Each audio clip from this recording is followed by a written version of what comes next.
ಎಲ್ರಿಗೂ ನಮಸ್ಕಾರ. ಇವತ್ತಿನ ನಮ್ಮ ಈ ವಿಶೇಷ ಚರ್ಚೆಗೆ ಸ್ವಾಗತ. ಇಂದು ನಾವು ಸೃಷ್ಟಿಯ ಕಥೆಯನ್ನ ಆ, ನೋಡುವೊಂದು ತುಂಬಾನೇ ವಿಶಿಷ್ಟವಾದ, ಬಹುಶಃ ಕೆಲವರಿಗೆ ಸ್ವಲ್ಪ ಆಘಾತಕಾರಿ ಅನಿಸೋ ಒಂದು ದೃಷ್ಟಿಕೋನವನ್ನ ಪರಿಶೀಲಿಸೋಣ. ನಮ್ಮ ಮುಂದಿರೋದು ಕೆಲವು ದೇವತಾಶಾಸ್ತ್ರದ ಅಂದ್ರೆ ಥಿಯೋಲಾಜಿಕಲ್ ಬರಹಗಳು. ಸಾಮಾನ್ಯವಾಗಿ ನಾವು ಸೃಷ್ಟಿ ಅಂತಕ್ಷಣ ದೇವರು 7 ದಿನಗಳಲ್ಲಿ ಜಗತ್ತನ್ನ ನಿರ್ಮಿಸಿದ ಕಥೆ ಅಂತ ಅನ್ಕೊಳ್ತೇವೆ. ಆದ್ರೆ ಈ ಮೂಲಗಳು ಹೇಳೋದೇ ಬೇರೆ. ಅವುಗಳ ಪ್ರಕಾರ ಸೃಷ್ಟಿ ಅನ್ನೋದು ಕೇವಲ ಒಂದು ನಿರ್ಮಾಣ ಕಾರ್ಯ ಅಲ್ಲ, ಬದಲಿಗೆ ದೇವರು ಮತ್ತು ಸೈತಾನನ ನಡುವಿನ ಒಂದು ದೊಡ್ಡ ಪೂರ್ವಯೋಜಿತ ಸಂಘರ್ಷದ ರಂಗಸ್ಥಳ. ಇವತ್ತಿನ ನಮ್ಮ ಈ ಚರ್ಚೆಯ ಉದ್ದೇಶ ಏನು ಅಂದ್ರೆ, ಈ ನಿರೂಪಣೆಯಲ್ಲಿ ಬರೋ ಹೇಡೀಸ್, ಗಾಜಿನ ಸಮುದ್ರ ಮತ್ತು ಲೆವಿಯಾಥನ್ ಅಂತಹ ನಿಗೂಢ ಪರಿಕಲ್ಪನೆಗಳು ಈ ಬ್ರಹ್ಮಾಂಡದ ನಾಟಕದಲ್ಲಿ ಯಾವ ಪಾತ್ರ ವಹಿಸುತ್ತವೆ ಅಂತ ಸ್ವಲ್ಪ ಬಿಡಿಸಿ ನೋಡೋದು. ಸರಿ, ಹಾಗಾದ್ರೆ ಇದನ್ನ ಶುರು ಮಾಡೋಣವಾ? ಖಂಡಿತ. ನೀವು ಹೇಳಿದ ಹಾಗೆ ಇದು ಕಥೆಯನ್ನ ಸಂಪೂರ್ಣವಾಗಿ ತಿರುಗಿಸಾಕುವ ಒಂದು ಪರ್ಸ್ಪೆಕ್ಟಿವ್. ಇದರ ಮೂಲಭೂತ ಅಂಶ ಏನು ಅಂದ್ರೆ, ದೇವರು ಈ ಜಗತ್ತನ್ನ ಸೃಷ್ಟಿ ಮಾಡೋಕ್ಕೂ ಮೊದಲೇ ಸೈತಾನ್ ಗುರಾಟೆ ಅನ್ನೋ ಬಂಡಾಯವೆದ್ದ ದುಷ್ಟಶಕ್ತಿಯನ್ನ ಅದನ್ನ ಹೇಡೀಸ್ ಅಥವಾ ಶಿಯೋಲ್ ಅಂತ ಒಂದು ಕತ್ತಲೆಯ ಗುಂಡಿಯಲ್ಲಿ ಶಾಶ್ವತವಾಗಿ ಬಂಧಿಸಬೇಕು ಅಂತ ನಿರ್ಧಾರ ಮಾಡಿದ್ರು. ಇಡೀ ಸೃಷ್ಟಿ, ಅದರಲ್ಲೂ ಮನುಷ್ಯನ ಸೃಷ್ಟಿ, ಈ ಒಂದು ದೊಡ್ಡ ದೈವಿಕ ಯೋಜನೆಯ ಭಾಗವಾಗಿ ನಡೆಯುತ್ತೆ. ಇದು ಜಗತ್ತಿನ ನಿರ್ಮಾಣಕ್ಕಿಂತ ಹೆಚ್ಚಾಗಿ ಒಂದು ಕಾಸ್ಮಿಕ್ ಸಂಘರ್ಷದ ನ್ಯಾಯಯುತ ಪರಿಹಾರ ಅನ್ಬೋದು. ಹಾಗಾದ್ರೆ ಈ ಸಂಘರ್ಷ ಶುರುವಾಗಿದ್ದು ಎಲ್ಲಿಂದ? ನಾವು ಜೆನೆಸಿಸ್ ಅಧ್ಯಾಯ 1ಕ್ಕಿಂತಲೂ ಹಿಂದೆ ಹೋಗಬೇಕಾ? ದೇವ್ರು ಕಾಲ ಮತ್ತೆ ಅವಕಾಶವನ್ನ ಅಂದ್ರೆ ಸ್ಪೇಸ್ ಟೈಮ್ ಅಂತೀವಲ್ಲ, ಅದನ್ನ ಸೃಷ್ಟಿ ಮಾಡಿದಾಗ ದೇವದೂತರಿಗಾಗಿ ಒಂದು ಸ್ವರ್ಗವನ್ನೂ ನಿರ್ಮಿಸಿದ್ರು ಅಂತ ಈ ಬರಹಗಳು ಹೇಳ್ತವೆ. ಅಲ್ಲಿವರೆಗೂ ಎಲ್ಲ ಸರಿ ಇತ್ತಲ್ವಾ? ಆಮೇಲೆ ಏನ್ ತಪ್ಪಾಯ್ತು? ಹೌದು, ಅಲ್ಲಿಯೇ ಕಥೆಗೆ ಒಂದು ದೊಡ್ಡ ತಿರುವು ಸಿಗೋದು. ಮೂಲಗಳ ಪ್ರಕಾರ ಒಬ್ಬ ಪ್ರಮುಖ, ತುಂಬಾನೇ ಶಕ್ತಿಶಾಲಿ ದೇವದೂತ, ಅವನು ದೇವರ ವಿರುದ್ಧ ಬಂಡಾಯವದ್ದ. ಅವನಿಗೆ ದೇವರ ಆಳ್ವಿಕೆ ಸರಿ ಕಾಣಲಿಲ್ಲ. ಅವನು ನನ್ನ ಸಿಂಹಾಸನವನ್ನ ದೇವರ ನಕ್ಷತ್ರಗಳಿಗಿಂತ ಎತ್ತರದಲ್ಲಿ ಸ್ಥಾಪಿಸಿ ನಾನೇ ದೇವರ ಸಮಾನನಾಗ್ತೇನೆ ಅಂತ ಹೊರಟ. ಇದು ಕೇವಲ ಒಂದು ಅಸಮಾಧಾನ ಆಗಿರಲಿಲ್ಲ, ಇದೊಂದು ನೇರವಾದ ದಂಗೆ. ಈ ದಂಗೆಗೆ ಕಾರಣ ಏನು ಅಂತ ಈ ಮೂಲಗಳು ವಿವರಿಸುತ್ವಾ? ಕೇವಲ ಅಧಿಕಾರದ ಆಸೆನ ಅಥವಾ ಬೇರೆ ಏನಾದ್ರೂ ಇದೆಯಾ? ಯಾಕೆಂದ್ರೆ ಒಂದು ಪರಿಪೂರ್ಣವಾದ ಸ್ವರ್ಗದಲ್ಲಿ ಇಂಥ ಯೋಚನೆ ಹೇಗೆ ಬರಲು ಸಾಧ್ಯ ಅನ್ನೋ ಪ್ರಶ್ನೆ ಸಹಜವಾಗಿ ಬರುತ್ತೆ. ಆಳವಾದ ಪ್ರಶ್ನೆ. ಮೂಲಗಳು ಇದನ್ನ ಅಹಂಕಾರ ಮತ್ತೆ ಗರ್ವಕ್ಕೆ ತಳುಕು ಹಾಕ್ತವೆ. ತಾನು ಸೃಷ್ಟಿಸಲ್ಪಟ್ಟವನು ಅನ್ನೋದನ್ನ ಮರೆತು ಸೃಷ್ಟಿಕರ್ತನ ಸ್ಥಾನಕ್ಕೆ ಏರಲು ಬಯಸುವ ಗರ್ವ.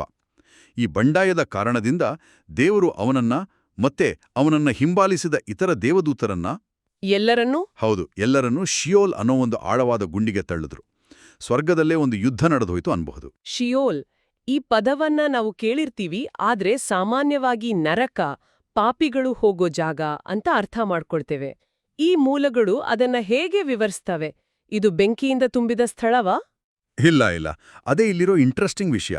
ಈ ಬರಹಗಳಲ್ಲಿ ಶಿಯೋಲ್ ಅನ್ನ ಬೆಂಕಿಯ ಸ್ಥಳ ಅಂತ ಹೇಳೋದಿಲ್ಲ. ಬದಲಾಗಿ ಇದೊಂದು ಸಂಪೂರ್ಣ ಕತ್ತಲೆಯ, ಆಳವಾದ, ಎಲ್ಲಾ ಕಡೆಯಿಂದಲೂ ಮುಚ್ಚಲ್ಪಟ್ಟ ಗುಂಡಿ, ಒಂದು ರೀತಿಯಲ್ಲಿ ಕಾಸ್ಮಿಕ್ ಸೆರೆಮನೆ. ಅದರ ಕೆಳಭಾಗದಲ್ಲಿ ಅಬಿಸ್ ಅಥವಾ ಪಾತಾಳ ಇರಬಹುದು ಅಂತ ಊಹಿಸಲಾಗಿದೆ. ಇಲ್ಲಿ ಬಂಡಾಯವೆದ್ದ ದೇವದೂತ ಅಂದ್ರೆ ಸೈತಾನನನ್ನ ಬಂಧಿಸಲಾಯಿತು. ಇದು ಅವನ ಸಾಮ್ರಾಜ್ಯ, ಅವನ ಜೈಲು. ಒಂದು ನಿಮಿಷ. ಹಾಗಾದ್ರೆ ದೇವರು ಭೂಮಿ, ಆಕಾಶ, ಬೆಳಕನ್ನ ಸೃಷ್ಟಿ ಮಾಡೋಕ್ಕೂ ಮೊದ್ಲೇ ಈ ಬ್ರಹ್ಮಾಂಡದ ಒಂದು ಮೂಲೆಯಲ್ಲಿ ಕತ್ತಲೆಯಿಂದ ಕೂಡಿದ ಒಂದು ಬಂಧನ ಸ್ಥಳ ಇತ್ತು. ಇದು ಇಡೀ ಸೃಷ್ಟಿಯ ಕಥೆಯನ್ನೇ ಬೇರೆ ರೀತಿ ನೋಡುವಂತೆ ಮಾಡುತ್ತೆ. ಹಾಗಾದ್ರೆ ಏದೇನ್ ತೋಟದ ಕಥೆ ಎಲ್ಲಿ ಬರುತ್ತೆ? ಇದೇ ಈ ನಿರೂಪಣೆಯ ಅತ್ಯಂತ ರೋಚಕವಾದ ಭಾಗ. ಈ ಕತ್ತಲೆಯ ಅಸ್ತವ್ಯಸ್ತವಾದ ಶಿಯೋಲ್ ಅನ್ನೋ ಮಹಾಸಾಗರದ ಮಧ್ಯದಲ್ಲಿ ದೇವರು ಬೆಳಕಿನ ಒಂದು ಸಣ್ಣ ವಲಯವನ್ನ, ಒಂದು ಬಬಲ್ ತರ ಸೃಷ್ಟಿ ಮಾಡಿದ್ರು. ಆ ಪ್ರಕಾಶಮಾನವಾದ, ಸುರಕ್ಷಿತವಾದ ಸ್ಥಳವೇ ಏದೆನ್ ತೋಟ. ಕತ್ತಲೆಯ ಸಮುದ್ರದಲ್ಲಿ ಒಂದು ದೀಪದ ಹಾಗೆ. ಮತ್ತು ಈ ಬೆಳಕಿನ ವಲಯದಲ್ಲಿ ಆ ಕತ್ತಲೆಯನ್ನು ಜಯಿಸಿ ಆಳುವ ಬೆಳಕಾಗಿ ಆದಾಮನ್ನು ಸೃಷ್ಟಿಸಲಾಯಿತು. ಓ, ಹಾಗಾದ್ರೆ ಆದಾಮನ ಸೃಷ್ಟಿ ಕೇವಲ ಮನುಕುಲದ ಆರಂಭ ಅಲ್ಲ, ಅದು ಸೈತಾನನ ಕತ್ತಲೆಯ ಸಾಮ್ರಾಜ್ಯದ ಮೇಲೆ ದೇವರ ಬೆಳಕಿನ ಆಳ್ವಿಕೆಯನ್ನ ಸ್ಥಾಪಿಸೋ ಒಂದು ದಿಟ್ಟ ಕ್ರಮ. ಇದೇ ಕಾರಣಕ್ಕೆ ಇರ್ಬೇಕು ಮೂಲಗಳು ಹೇಳೋ ಹಾಗೆ ಆದಾಮನ ಸೃಷ್ಟಿಯಾದಾಗ ದೇವದೂತರು ಅಂದ್ರೆ ಬೆಳಗಿನ ನಕ್ಷತ್ರಗಳು ಸಂತೋಷದಿಂದ ಹಾಡಿದ್ವು ಅಂತ. ಅವ್ರಿಗೆ ಈ ಯೋಜನೆಯ ಮಹತ್ವ ಅರ್ಥವಾಗಿತ್ತು ಅಲ್ವಾ? ಖಚಿತವಾಗಿ. ಅದು ನಿಷ್ಠಾವಂತ ದೇವದೂತರಿಗೆ ಭರವಸೆ ನೀಡಿದ ಕ್ಷಣ. ಸೈತಾನನ ಬಂಡಾಯವು ದೇವರ ಯೋಜನೆಯನ್ನು ವಿಫಲಗೊಳಿಸಿಲ್ಲ, ಬದಲಾಗಿ ದೇವರ ಸತ್ಯವನ್ನು ಸಾಬೀತುಪಡಿಸಲು ಒಂದು ಹೊಸ ರಂಗಸ್ಥಳವನ್ನು ಸೃಷ್ಟಿಸಿದೆ ಅಂತವರಿಗೆ ಮನವರಿಕೆಯಾಯಿತು. ಆದಾಮ್ ಕೇವಲ ಮಣ್ಣಿನ ಗೊಂಬೆ ಅಲ್ಲ, ಅವನು ದೇವರ ಕಡೆಯ ಸೈನಿಕ, ಆ ಕತ್ತಲೆಯಲ್ಲಿ ದೇವರ ಪ್ರತಿನಿಧಿ. ಆದಾಮ ಕತ್ತಲೆಯಲ್ಲಿ ಒಂದು ಬೆಳಕಾಗಿದ್ರೆ, ಆ ಕತ್ತಲೆ ಮತ್ತೆ ಬೆಳಕನ್ನ ದೇವ್ರು ಹೇಗೆ ಸೃಷ್ಟಿ ಮಾಡಿದ್ರು? ಇಲ್ಲಿಂದಲೇ ಸೃಷ್ಟಿಯ ದಿನಗಳ ಕಥೆ ಶುರುವಾಗತ್ತೆ ಅಲ್ವಾ? ಮೊದಲ ದಿನ ದೇವ್ರು ಬೆಳಕು ಬರಲಿ ಅಂದ್ರು. ಸಾಮಾನ್ಯವಾಗಿ ನಾವು ಇದನ್ನ ಸೂರ್ಯನ ಸೃಷ್ಟಿ ಅಂತ ಅನ್ಕೊಳ್ತೇವೆ, ಆದ್ರೆ ಈ ಬರಹಗಳು ಇದನ್ನ ನೇರವಾಗಿ ಆದಾಮನಿಗೆ ಹೋಲಿಸುತ್ತವೆ. ಹೌದು, ಈ ದೃಷ್ಟಿಕೋನದ ಪ್ರಕಾರ ಆ ಮೊದಲ ಬೆಳಕು ಸೂರ್ಯ ಅಲ್ಲ, ಅದು ಆದಾಮನೇ. ಸೈತಾನನು ವಿಹರಿಸುವ ಕತ್ತಲೆಯಲ್ಲಿ ದೇವರು ಹೊತ್ತಿಸಿದ ಒಂದು ಸಣ್ಣ ಮೇಣದ ಬತ್ತಿ ಅಂತ ಆದಾಮನನ್ನು ವರ್ಣಿಸಲಾಗಿದೆ. ಒಂದು ನಿಮಿಷ, ಇದನ್ನೊಮ್ಮೆ ಸರಿಯಾಗಿ ಅರ್ಥ ಮಾಡ್ಕೊಳ್ಳೋಣ. ಅಂದ್ರೆ ಸೃಷ್ಟಿಯ ಮೊದಲ ಆಜ್ಞೆಯೇ ಸೈತಾನನ ವಿರುದ್ಧದ ಮೊದಲ ನಡೆ. ಇದು ಕೇವಲ ಭೌತಿಕ ಬೆಳಕಿನ ಸೃಷ್ಟಿಯಲ್ಲ, ಇದೊಂದು ಯುದ್ಧದ ಘೋಷಣೆ. ಈ ಒಂದು ಯೋಚನೆ, ವಾವ್, ಇಡೀ ಸೃಷ್ಟಿ ಕಥೆಯನ್ನೇ ಬೇರೆ ರೀತಿ ನೋಡುವಂತೆ ಮಾಡ್ತದೆ. ನಿಖರವಾಗಿ. ಮತ್ತು ಇದಕ್ಕೊಂದು ಮುಂದುವರಿದ ಭಾಗವೂ ಇದೆ. ಕೊನೆಯ ಆದಾಮ್ ಅಂದ್ರೆ ಯೇಸು ಸೂರ್ಯನಂತೆ ಬರ್ತಾನೆ ಅಂತ ಹೇಳಲಾಗಿದೆ. ಮೊದಲ ಆದಾಮ್ ಒಂದು ಸಣ್ಣ ಮೇಣದ ಬತ್ತಿಯಾದ್ರೆ, ಕೊನೆಯ ಆದಾಮನು ಆ ಕತ್ತಲೆಯನ್ನ ಸಂಪೂರ್ಣವಾಗಿ ಓಡಿಸುವ ಮಹಾಸೂರ್ಯ. ಈ ಹೋಲಿಕೆ ಇಡೀ ಮಾನವ ಇತಿಹಾಸವನ್ನ ಒಂದು ಬೆಳಕು ಕತ್ತಲೆಯ ಸಂಘರ್ಷವಾಗಿ ಚಿತ್ರಿಸುತ್ತೆ. ಅದ್ಭುತ. ಸರಿ, ಮೊದಲ ದಿನದ ನಂತರ ಎರಡನೆಯ ದಿನದ ಕಥೆ ಇನ್ನೂ ಹೆಚ್ಚು ಸಂಕೀರ್ಣವಾಗಿದೆ. ದೇವ್ರು ನೀರನ್ನ ವಿಭಜಿಸಿ ನಡುವೆ ಗನ್ಚಾಂಗ್ ಅಥವಾ ಆಕಾಶವನ್ನ, ಫರ್ಮಮೆಂಟನ್ನ ಸೃಷ್ಟಿ ಮಾಡಿದ್ರು. ಸಾಮಾನ್ಯವಾಗಿ ನಾವಿದನ್ನ ವಾತಾವರಣದ ಸೃಷ್ಟಿ ಅಂತ ನೋಡ್ತೀವಿ, ಆದ್ರೆ ಈ ಮೂಲಗಳು ಇದಕ್ಕೆ ಬೇರೆದೇ ಅರ್ಥ ಕೊಡ್ತವೆ. ಹೌದು, ಇದನ್ನ ದೊಡ್ಡ ಚಿತ್ರಣದೊಂದಿಗೆ ಜೋಡಿಸಿದ್ರೆ ಮಾತ್ರ ಇದರ ಆಳವಾದ ಅರ್ಥ ತಿಳಿಯುತ್ತೆ.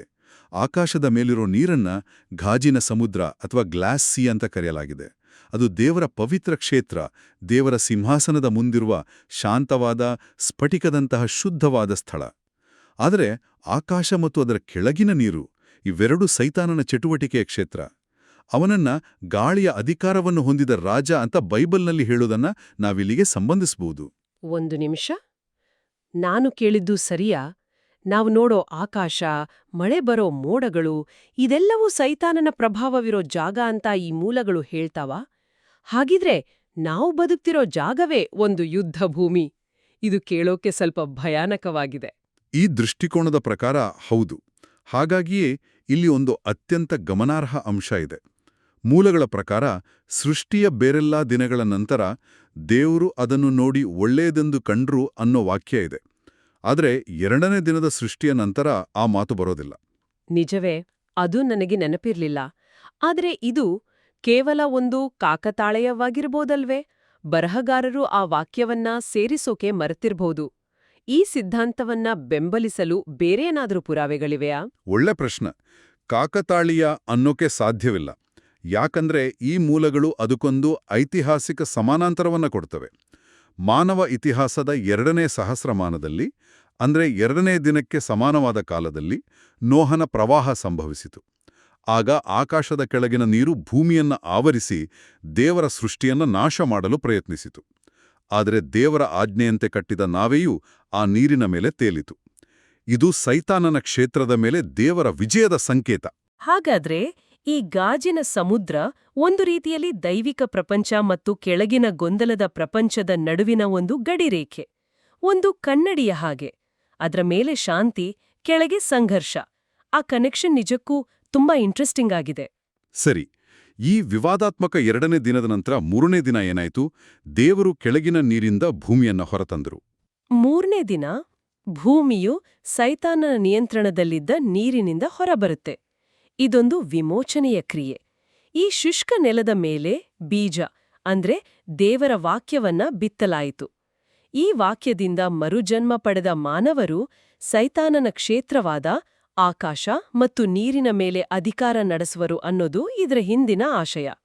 ಅಂದ್ರೆ ಭೂಮಿಯು ಶತ್ರುಗಳ ಪ್ರಾಂತ್ಯದಲ್ಲಿ ಸ್ಥಾಪಿಸಲಾದ ದೇವರ ರಾಜ್ಯದ ಒಂದು ಔಟ್ಪೋಸ್ಟ್ ತರ ಆಗತ್ತೆ. ಸರಿ, ನಾವೀಗ ಸೈತಾನನ ಕ್ಷೇತ್ರವಾದ ಕೆಳಗಿನ ನೀರಿನ ಬಗ್ಗೆ ಮಾತಾಡ್ತಾ ಇದ್ದೀವಿ. ಈ ಮೂಲಗಳು ಆ ನೀರಿನಲ್ಲಿ ಅಡಗಿರುವ ಅಪಾಯಗಳ ಬಗ್ಗೆ ಇನ್ನಷ್ಟು ವಿವರಿಸ್ತವೆ ಅಂದ್ಕೊಂಡಿದ್ದೀನಿ. ಹೌದು, ಖಂಡಿತ. ಆಕಾಶದ ಕೆಳಗಿನ ನೀರಿನಲ್ಲಿ ಸಾವಿನ ದ್ವಾರ ಇದೆ ಅಂತ ಮೂಲಗಳು ಹೇಳ್ತವೆ. ಇದು ಕೇವಲ ಭೌತಿಕ ಸಮುದ್ರ ಅಲ್ಲ, ಬದಲಾಗಿ ಒಂದು ಆಧ್ಯಾತ್ಮಿಕ ಅಪಾಯದ ಸ್ಥಳ.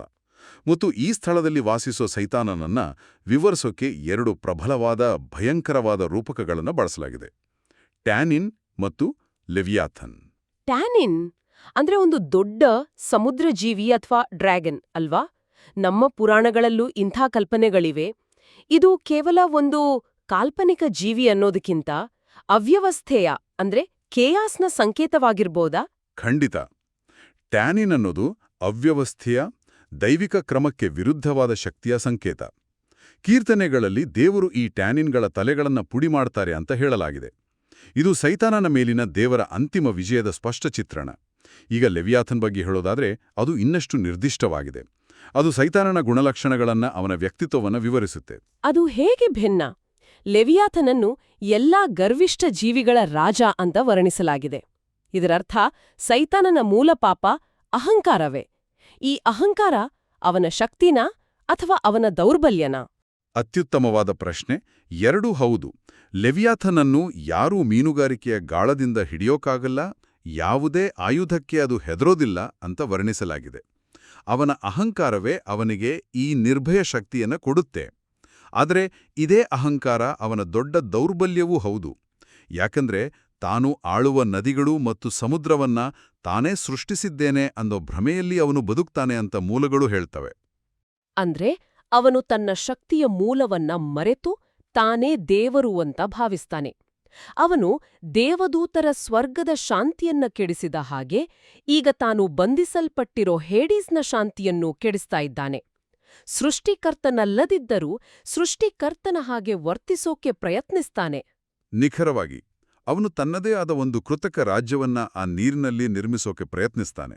ಆದರೆ ಅದು ದೇವರ ಸೃಷ್ಟಿಯ ಅಡಿಪಾಯದ ಮೇಲೆ ನಿಂತಿರೋ ಒಂದು ಭ್ರಮೆ ಮಾತ್ರ.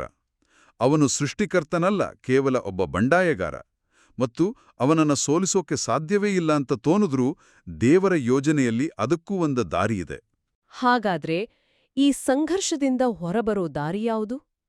ಈ ಕತ್ತಲೆ, ನೀರು ಮತ್ತು ಲೆವಿಯಾಥನ್ನಿಂದ ಮಾನವರಿಗೆ ಭರವಸೆ ಇದೆಯಾ? ಖಂಡಿತವಾಗಿಯೂ ಇದೆ. ಇಲ್ಲಿ ಒಂದು ಸುಂದರವಾದ ಐತಿಹಾಸಿಕ ಸಮಾನಾಂತರವನ್ನ ನೀಡಲಾಗಿದೆ. ಇಸ್ರಾಯೇಲಿಯರು ಈಜಿಪ್ಟಿನ ಗುಲಾಮಗಿರಿಯಿಂದ ಪಾರಾಗೋವಾಗ ಕೆಂಪು ಸಮುದ್ರವನ್ನ ದಾಟಿದ್ದು ನೆನ್ಪಿದೆ ಅಲ್ವೇ? ಅವರು ಅಪಾಯಕಾರಿ ನೀರಿನ ಮೂಲಕ ಹಾದು ಸುರಕ್ಷಿತ ದಡವನ್ನ ಸೇರಿದರು. ಅದು ಆಕಾಶದ ಮೇಲಿರೋ ಗಾಜಿನ ಸಮುದ್ರವನ್ನ ದಾಟೋದರ ಸಂಕೇತವಾಗಿದೆ ಅಂತ ಈ ಮೂಲಗಳು ಹೇಳ್ತವೆ. ಓ, ಹಾಗಾದ್ರೆ ಮೋಸೆ ಇಸ್ರಾಯೇಲಿಯರನ್ನ ಗುಲಾಮಗಿರಿಯಿಂದ ಪಾರು ಮಾಡಿ ಅಪಾಯಕಾರಿ ಸಮುದ್ರದ ಮೂಲಕ ಮುನ್ನಡೆಸಿದ ಹಾಗೆಯೇ ಕುರಿಮರಿ ಎಂದ್ರೆ ಯೇಸು ತನ್ನ ಅನುಯಾಯಿಗಳನ್ನ ಸೈತಾನನ ಕ್ಷೇತ್ರದಿಂದ ಪಾರು ಮಾಡಿ ಪವಿತ್ರವಾದ ಗಾಜಿನ ಸಮುದ್ರದಾದ್ಯಂತ ಮುನ್ನಡೆಸ್ತಾನೆ. ಇದೊಂದು ವಿಮೋಚನೆಯ ಅದ್ಭುತ ಚಿತ್ರಣ. ಹೌದು, ಅದು ಅಂತಿಮ ವಿಮೋಚನೆಯ ಚಿತ್ರಣ. ಇನ್ನು ಸೈತಾನನ ಅಂತ್ಯದ ಬಗ್ಗೆ ಹೇಳೋದಾದ್ರೆ, ಅಂತಿಮವಾಗಿ ಅವನನ್ನ ಹಿಡಿದು 1000 ವರ್ಷಗಳ ಕಾಲ ಪಾತಾಳದಲ್ಲಿ ಬಂಧಿಸಲಾಗುವುದು. ಕೊನೆಯಲ್ಲಿ ಅವನನ್ನ ಮತ್ತು ಅವನ ಹಿಂಬಾಲಕರನ್ನ ಅಗ್ನಿಕುಂಡಕ್ಕೆ ಎಸೆಯಲಾಗುವುದು. ಆಗ ಈ ಕಾಸ್ಮಿಕ್ ಸಂಘರ್ಷಕ್ಕೆ ಒಂದು ಅಂತ್ಯ ಸಿಗುತ್ತೆ ಮತ್ತು ಸೃಷ್ಟಿ ತನ್ನ ಮೂಲ ಉದ್ದೇಶವನ್ನ ಪೂರೈಸುತ್ತೆ. ಹಾಗಾದರೆ ಇದೆಲ್ಲದರ ಅರ್ಥವೇನು? ಈ ಸಂಪೂರ್ಣ ನಿರೂಪಣೆಯನ್ನ ಒಟ್ಟಾಗಿ ನೋಡಿದಾಗ ನಮಗೆ ಸಿಗೋ ಒಳನೋಟವೇನು? ಈ ಕಥೆ ನಮ್ಗೇನು ಹೇಳ್ತಾ ಇದೆ? ಇದರರ್ಥ ಈ ಮೂಲಗಳ ಪ್ರಕಾರ ಸೃಷ್ಟಿಯು ಕೇವಲ 7 ದಿನಗಳಲ್ಲಿ ನಡೆದ ಒಂದು ಭೌತಿಕ ಘಟನೆ ಅಲ್ಲ. ಇದು ದೇವರ ಆದೇಶದ ಸತ್ಯವನ್ನ, ಅವರ ಪ್ರೀತಿ ಮತ್ತು ನ್ಯಾಯವನ್ನ ಸಾಬೀತುಪಡಿಸಲು ಮತ್ತು ಸೈತಾನನ ಸುಳ್ಳು ಮತ್ತು ಬಂಡಾಯವನ್ನ ಸಂಪೂರ್ಣವಾಗಿ ಸೋಲಿಸಲು ರೂಪಿಸಲಾದ ಒಂದು ದೈವಿಕ ರಂಗಸ್ಥಳ. ನಮ್ಮ ಜೀವನ, ಇತಿಹಾಸದ ಪ್ರತಿಯೊಂದು ಘಟನೆಯೂ ಈ ದೊಡ್ಡ ನಾಟಕದ ಒಂದು ಭಾಗ. ನಾನು ಮೊದಲ ಬಾರಿಗೆ ಈ ವಿಷಯವನ್ನು ಓದಿದಾಗ ಇದು ನನ್ನನ್ನು ಬಹಳ ದಿನಗಳ ಕಾಲ ಕಾಡಿತ್ತು. ಸೃಷ್ಟಿಯ ಪ್ರತಿಯೊಂದು ಅಂಶಕ್ಕೂ ಇಂಥ ಒಂದು ಆಳವಾದ ಸಂಘರ್ಷದ ಹಿನ್ನೆಲೆ ಇರಬಹುದು ಅಂತ ನಾನು ಊಹಿಸಿರಲಿಲ್ಲ. ಇದು ಸೃಷ್ಟಿಯ ಕಥೆಯನ್ನ ನೋಡೋ ಒಂದು ಸಂಪೂರ್ಣ ಹೊಸ ದೃಷ್ಟಿಕೋನ. ಎಲ್ಲವೂ ಒಂದು ಉದ್ದೇಶಕ್ಕಾಗಿ ನಡೀತಾ ಇದೆ ಅನ್ನೋ ಭಾವನೆಯನ್ನ ಇದು ಕೊಡುತ್ತೆ. ಕೇವಲ ಒಳ್ಳೆಯದು ಕೆಟ್ಟದು ಅಂತಲ್ಲ, ಬದಲಿಗೆ ಕ್ರಮ ಮತ್ತು ಅವ್ಯವಸ್ಥೆಯ ನಡುವಿನ ನಿರಂತರ ಹೋರಾಟ. ಹೌದು. ಇವತ್ತಿನ ನಮ್ಮ ಚರ್ಚೆಯನ್ನ ಸಂಕ್ಷಿಪ್ತವಾಗಿ ಹೇಳೋದಾದ್ರೆ, ಈ ಮೂಲಗಳು ಸೃಷ್ಟಿಯ ಕಥೆಯನ್ನ ಒಂದು ಕಾಸ್ಮಿಕ್ ನಾಟಕವಾಗಿ ಚಿತ್ರಿಸ್ತವೆ. ಇದರಲ್ಲಿ ಆದಾಮನು ಕತ್ತಲೆಯಲ್ಲಿ ಹೊತ್ತಿಸಿದ ಮೊದಲ ಬೆಳಕು. ನೀರು ದೈವಿಕ ಮತ್ತು ಪೈಶಾಚಿಕ ಕ್ಷೇತ್ರಗಳ ನಡುವಿನ ಗಡಿ. ಭೂಮಿಯು ಈ ಯುದ್ಧದ ಮುಖ್ಯ ರಂಗಭೂಮಿ, ಮತ್ತು ಸೈತಾನನು ಲೇವಿಯಾಥನ್ ರೂಪದಲ್ಲಿ ಅಂತಿಮವಾಣಿ ಸೋಲಿಸಲ್ಪಡುವ ಗರ್ವಿಷ್ಠ ಶತ್ರು. ಈ ಚರ್ಚೆಯನ್ನ ಮುಗಿಸೋ ಮೊದ್ಲು ಕೇಳುಗರು ಚಿಂತಿಸೋಕೆ ಒಂದು ಪ್ರಶ್ನೆ. ಈ ಮೂಲಗಳಲ್ಲಿನ ಒಂದು ಅತ್ಯಂತ ಕುತೂಹಲಕಾರಿ ಹೇಳಿಕೆ ಅಂದ್ರೆ, ಕೊನೆಯಲ್ಲಿ ನ್ಯಾಯ ತೀರ್ಪಿನ ದಿನದಂದು ಟ್ಯಾನಿನ್ಗಳು ಅಂದ್ರೆ ಡ್ರ್ಯಾಗನ್ಗಳು ಮತ್ತು ಸಮುದ್ರ ಕೂಡ ದೇವರನ್ನ ಸ್ತುತಿಸ್ತವೆ. ಅವು ದೇವರ ಸತ್ಯವನ್ನ ಒಪ್ಕೊಳ್ತವೆ, ಅದಾದ ನಂತರವಷ್ಟೇ ಅವುಗಳನ್ನ ನಾಶ ಮಾಡಲಾಗತ್ತೆ. ಹಾಗಾದ್ರೆ ಸಂಪೂರ್ಣ ವಿಜಯ ಅಂದ್ರೆ ಶತ್ರುವನ್ನ ಕೇವಲ ನಾಶ ಮಾಡೋದಾ, ಅಥವಾ ಸೋತ ಶತ್ರುಗಳಿಂದಲೂ ಸತ್ಯವನ್ನ ಒಪ್ಪಿಸಿ ಅವರಿಂದ ಸ್ತುತಿಯನ್ನ ಪಡೆಯೋದಾ? ಈ ಆಲೋಚನೆಯೊಂದಿಗೆ ಇಂದಿನ ಚರ್ಚೆಯನ್ನ ಮುಗಿಸೋಣ.